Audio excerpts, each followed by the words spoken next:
My name's Katrina Shields. I'm the Sustainability Officer here at Byron Community College, and I've been in that role a bit over 5 years.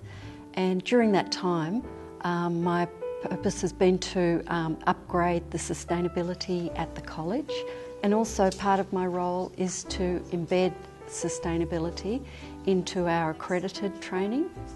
So giving professional development for our trainers and supporting them to bring different aspects of sustainability in what they teach, whether it's small business management or children's services, or we run permaculture certificate 3. So for us, energy efficiency is not only how the building was designed to save power and that we've got the right equipment or the right sort of lights that's going to save energy, but it's very much about the behaviour of our many students and our many staff, and that's continually turning over.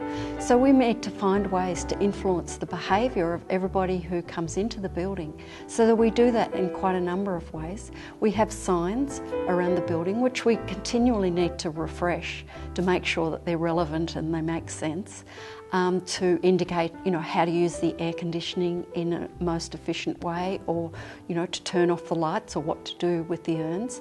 Working on energy efficiency has been a really important component of how we're trying to make sustainability improvements. And that's not only because we want to lower our footprint and produce less greenhouse gases, but of course we want to also save money. The solar panels are actually generating money for us, and if this can go into programs and keep our prices down and make it accessible to more people, this is a very good thing. My name's Lance. I work here at Byron Community College, and one of the many roles I play here in the college is to liaise with maintenance across both campuses, both here in Mullumbimby and in Byron Bay. The main areas that our energy efficient solutions we're trying to resolve was, first and foremost, was to use less energy, was to have less of a footprint. This was one of the overriding ideas that we had to run here with the college. So along with the passive solar design, along with the lots of open air and open space, we still had to consider the use of electricity. One of those areas, of course, is in the lighting, everyday lighting that we use. In classroom situations, you need to have very good clear light for people to work and work efficiently. So we looked at different types of lighting that we could use across the campus, and we decided to use, wherever we could, LED lighting, which is now coming out, and it's getting cheaper and cheaper. In fact, it's interesting, as the price of electricity is rising, the price of LED bulbs is falling. So you're getting a win-win situation, whichever way you go. By reducing our impact, particularly the cost of our electricity and the usage of our power, one of the ways we do that is by changing from halogen 100 watt bulbs, which would be a fairly typical installation in older schools, to these new LED bulbs. They use a fraction of the power. A halogen 100 watt equivalent to this is 5 watts in the LED. So 4 halogen bulbs would use 400 watts per hour. These systems use 20 watts per hour. Now, if the cost of electricity is 35 cents per kilowatt hour, over a year, at 40 hours a week, which is fairly typical usage, but over a year, we will save $290 on our bill. In fact, the numbers are so significant that there's a 95% saving across the whole of our electricity bill by using these bulbs. It's not just about the money. Obviously, the money is an important aspect, but it's also about to prove the fact of reducing our power usage, actually reducing the amount of electricity that we consume. We find that pretty important. So my name is Steve Dyer, and my role in this project is to deliver a skill set that we put together for home sustainability and energy efficient design.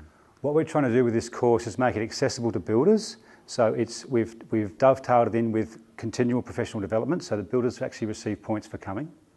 It's also government funded, so by its nature is sustainable. So it's actually, I think it was a $50 entry fee to come. And again, once again, continual professional development points. So the course is sustainable in itself. The most important thing they take away from the course is perhaps that the building industry can be flexible. So things like thermal mass can be brought in the building, ideas can change. Yes, it's not easy when you've got a fixed price contract and you've got plans to work with, but it's also not impossible. So in regard to the future, sustainable homes I don't feel will be an option. I think they'll be just what goes down. So the future is here, And it's up to us as builders to stay current, stay relevant and stay flexible. Okay, so one of the really cool features is this Cardiff air system, which uses louvers on the south side of the building facing into a garden where the cool air can come through, and you've just seen how that's, it was opening up then, and then it blows through and comes out on the north side. So this helps keeps the room cool without using any power at all. There's some really exciting and fascinating topics to cover when it comes to energy efficiency. This is not one of them, but it's important. So I'm going to promise you no less than 3 bad energy jokes in the next 3 minutes, if you stick with us. This is a portable power meter. You use it to work out how much energy your plug-in appliances are using. Why? Because it's important to work out which devices are gobbling up power if you want to reduce the amount your energy company keeps charging you to keep you charged. That's one. You can get hold of a power meter for around $100. Some public libraries and sustainability centres have a few you could borrow.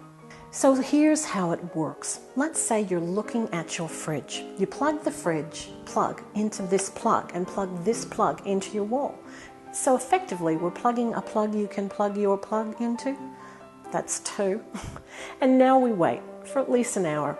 Better still, a week or even a month, so you can see how the appliance performs under normal loads. Make yourself up a chart for each device you're running and go through and slowly fill it in. How many kilowatt hours does the appliance use when it's active? What about on standby? Estimate a daily power usage total, multiply it out to a year and grab your energy cost off your power bill to find out roughly how much that device is costing you annually. Now you know how much power your appliances are using, and you can compare that to the energy ratings on recent model appliances to work out exactly how much energy and cash you could save with a newer appliance. Of course, there's energy auditors that can do this whole process for you for a fee, and that's something you might want to look into if you don't have the energy to do it yourself. Look, I told you they'd be bad. There's a sample audit chart and more information on our website. Get yourself started.